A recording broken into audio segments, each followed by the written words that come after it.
بسم الله الرحمن الرحيم. الحمد لله الذي أنزل على عبده الكتاب ولم يجعل له عوجا قيما لينذر بأسا شديدا من لدنه ويبشر المؤمنين الذين يعملون الصالحات أن لهم أجرا حسنا ماكثين فيه أبدا وينذر الذين قالوا اتخذ الله ولدا ما لهم به من علم ولا لآبائهم كبرت كلمة تخرج من أفواههم إن يقولون إلا كذبا فلعلك باخع نفسك على آثارهم إن لم يؤمنوا بهذا الحديث أسفا إنا جعلنا ما على الأرض زينة لها لنبلوهم أيهم أحسن عملا وإنا لجاعلون ما عليها صعيدا جرزا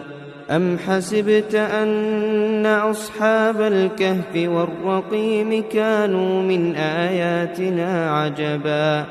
إذ أوى الفتية إلى الكهف فقالوا ربنا آتنا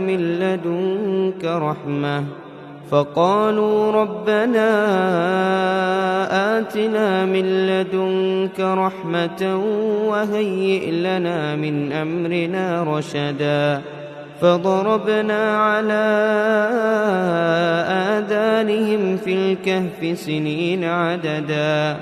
ثم بعثناهم لنعلم أي الحزبين أحصى لما لبثوا أمدا نحن نقص عليك نبأهم بالحق إنهم فتية آمنوا بربهم وزدناهم هدى وربطنا على قلوبهم إذ قاموا فقالوا ربنا رب السماوات والأرض لن ندعو من دونه إلها لقد قلنا إذا شططا هؤلاء قومنا اتخذوا من دونه آلهة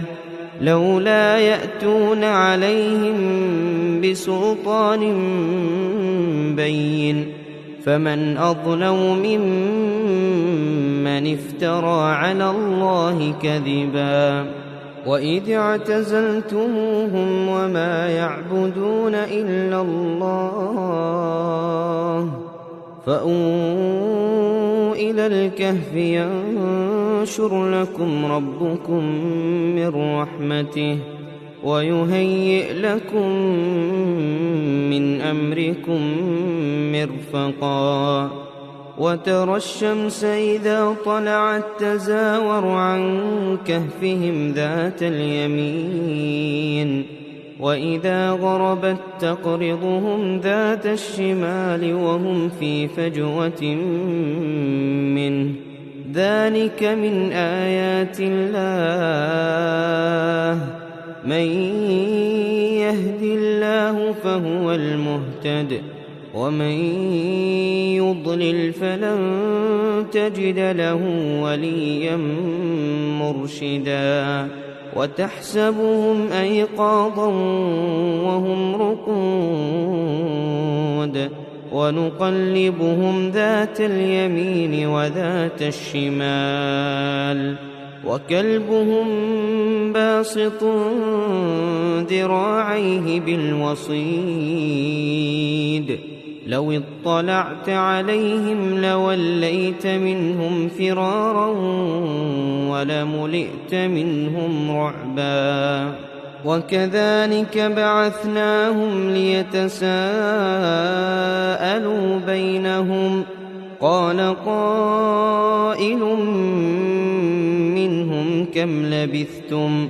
قالوا لبثنا يوما أو بعض يوم قالوا ربكم أعلم بما لبثتم فابعثوا أحدكم بورقكم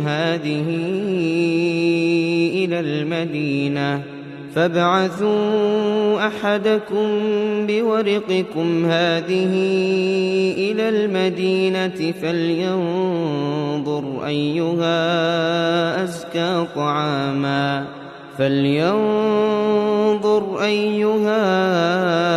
أزكى طعاما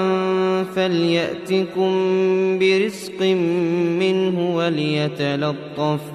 ولا يشعرن بكم أحدا إنهم إن يظهروا عليكم يرجموكم أو يعيدوكم في ملتهم ولن تفلحوا إذن أبدا وكذلك أعثرنا عليهم ليعلموا أن وعد الله حق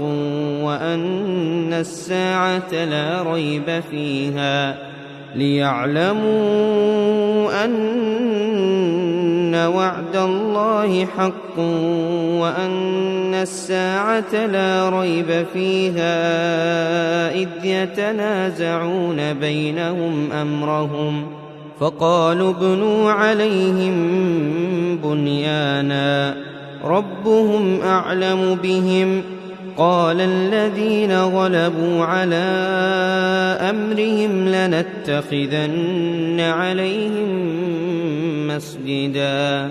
سيقولون ثلاثة رابعهم كلبهم ويقولون خمسة سادسهم كلبهم رجما بالغيب ويقولون سبعة وثامنهم كلبهم قل ربي أعلم بعدتهم ما يعلمهم إلا قليل فلا تمار فيهم إلا مراء ظاهرا ولا تستفت فيهم منهم أحدا ولا تقولن لشيء إني فاعل ذلك غدا إلا أن يشاء الله واذكر ربك إذا نسيت وقل عسى أن يهديني ربي لأقرب من هذا رشدا ولبثوا في كهفهم 300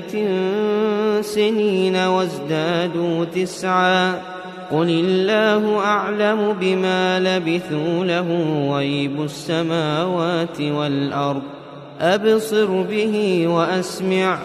ما لهم من دونه من ولي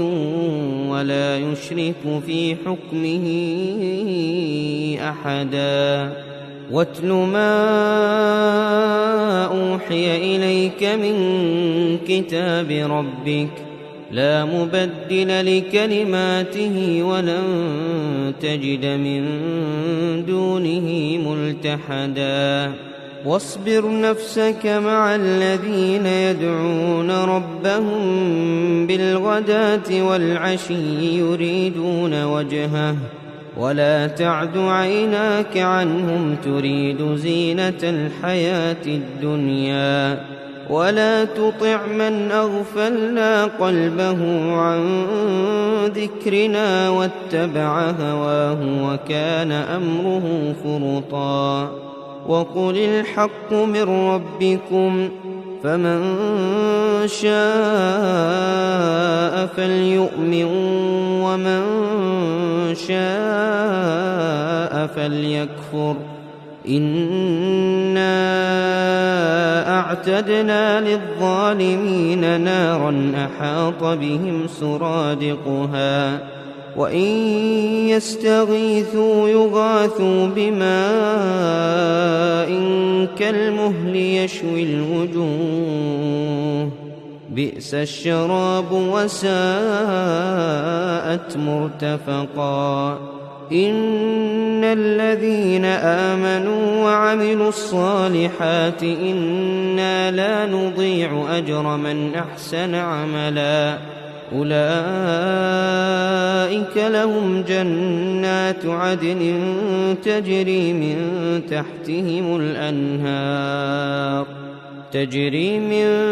تحتهم الأنهار يحلون فيها من أساور من ذهب ويلبسون ثيابا خضرا من سندس وإستبرق متكئين فيها على الأرائك نعم الثواب وحسنت مرتفقا واضرب لهم مثل الرجلين جعلنا لأحدهما جنتين من أعناب وحففناهما بنخل وجعلنا بينهما زرعا كلتا الجنتين آتت أكلها ولم تظلم منه شيئا وفجرنا خلالهما نهرا وكان له ثمر فقال لصاحبه وهو يحاوره أنا أكثر منك مالا وأعز نفرا ودخل جنته وهو ظالم لنفسه قال ما أظن أن تبيد هذه أبدا وما أظن الساعة قائمة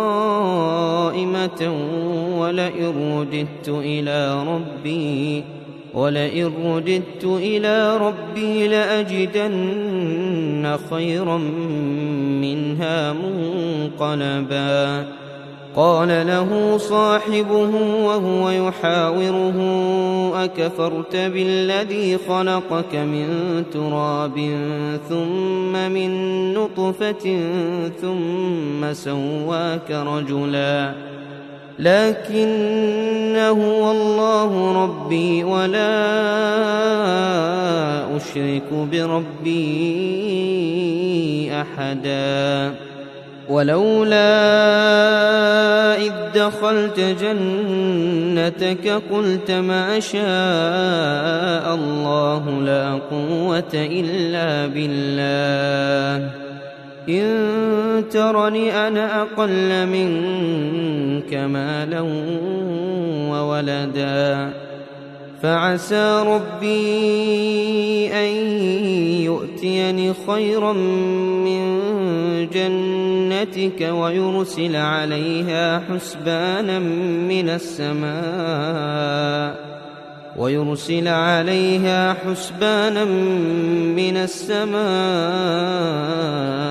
فتصبح صعيدا زلقا أو يصبح ماؤها غورا فلن تستطيع له طلبا وأحيط بثمره فأصبح يقلب كفيه على ما أنفق فيها وهي خاوية على عروشها ويقول يا ليتني لم أشرك بربي أحدا ولم تكن له فئة ينصرونه من دون الله وما كان منتصرا هنالك الولاية لله الحق هو خير ثوابا وخير عقبا واضرب لهم مثل الحياة الدنيا كماء إن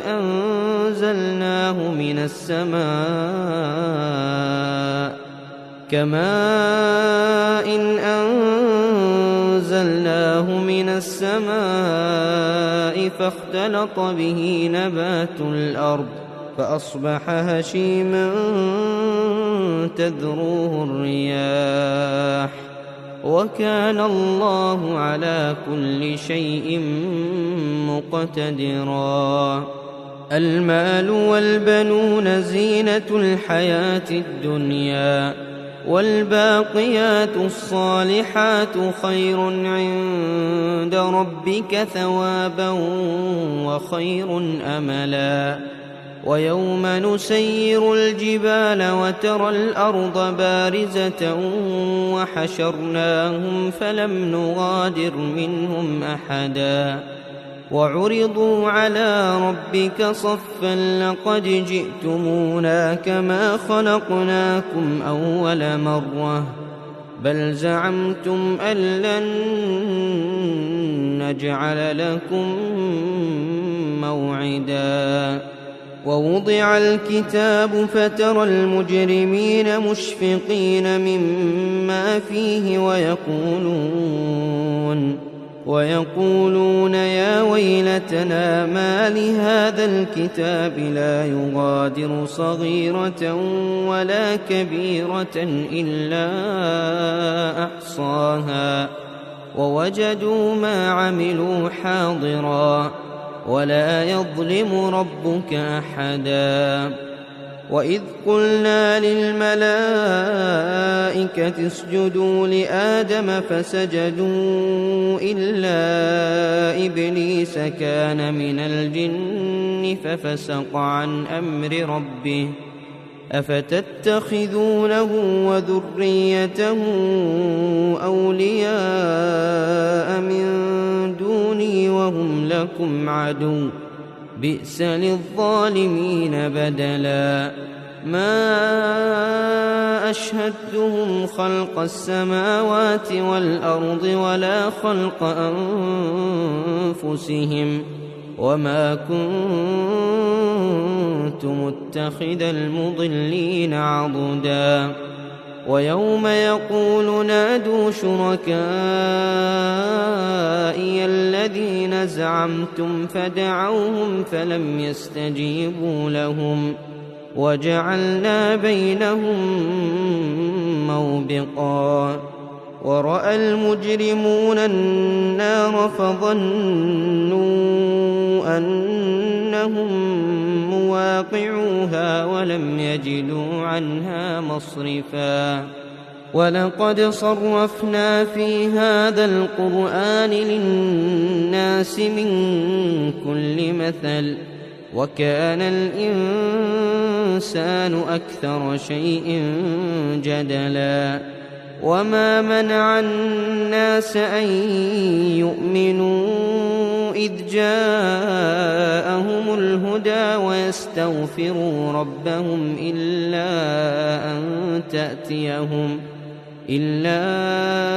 أن تأتيهم سنة الأولين أو يأتيهم العذاب قبلا. وما نرسل المرسلين إلا مبشرين ومنذرين ويجادل الذين كفروا بالباطل ليدحضوا به الحق واتخذوا آياتي وما أنذروا هزوا. ومن أظلم ممن ذكر بآيات ربه فأعرض عنها ونسي ما قدمت يداه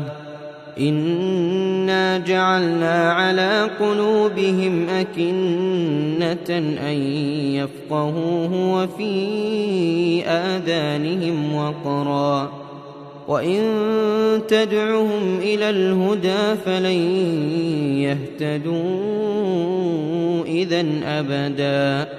وربك الغفور ذو الرحمة لو يؤاخذهم بما كسبوا لعجل لهم العذاب بل لهم موعد لن يجدوا من دونه موئلا. وتلك القرى أهلكناهم لما ظلموا وجعلنا لمهلكهم موعدا وإذ قال موسى لفتاه لا أبرح حتى أبلغ مجمع البحرين أو أمضي حقبا فلما بلغا مجمع بينهما نسيا حوتهما فاتخذ سبيله في البحر سربا فلما جاوزا قال لفتاه آتنا غداءنا لقد لقينا من سفرنا هذا نصبا قال أرأيت إذ أوينا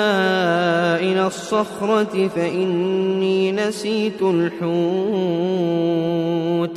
فإني نسيت الحوت وما أنسانيه إلا الشيطان أن أذكره واتخذ سبيله في البحر عجبا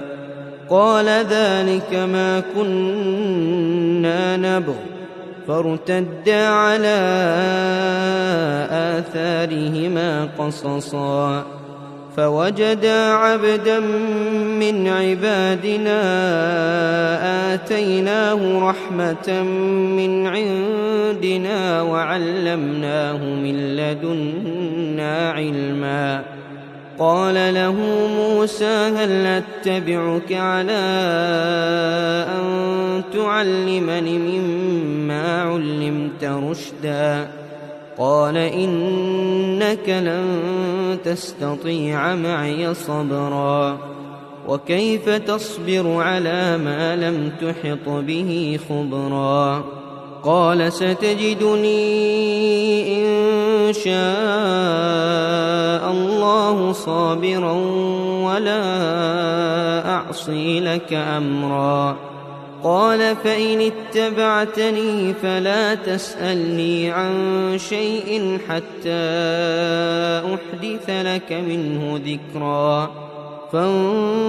فانطلقا حتى إذا ركبا في السفينة خرقها قال أخرقتها لتغرق أهلها لقد جئت شيئا إمرا قال ألم أقل إنك لن تستطيع معي صبرا قال لا تؤاخذني بما نسيت ولا ترهقني من أمري عسرا فانطلقا حتى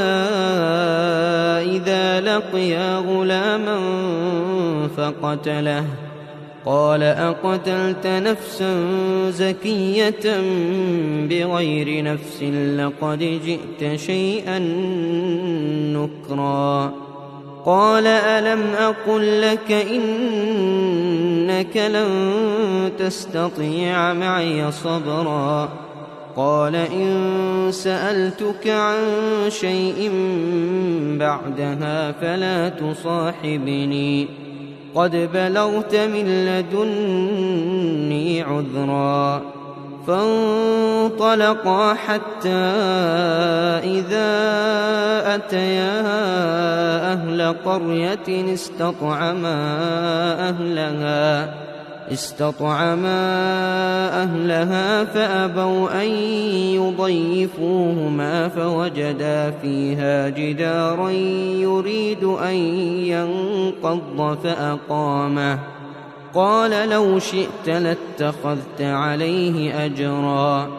قال هذا فراق بيني وبينك سأنبئك بتأويل ما لم تستطع عليه صبرا أما السفينة فكانت لمساكين يعملون في البحر فأردت أن أعيبها وكان وراءهم ملك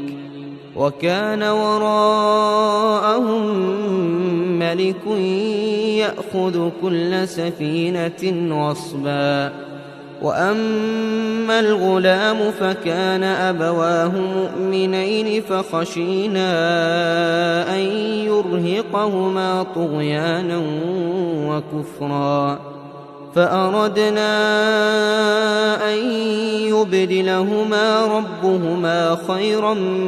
منه زكاة وأقرب رحما. وأما الجدار فكان لغلامين يتيمين في المدينة وكان تحته كنز لهما وكان أبوهما صالحا فأراد ربك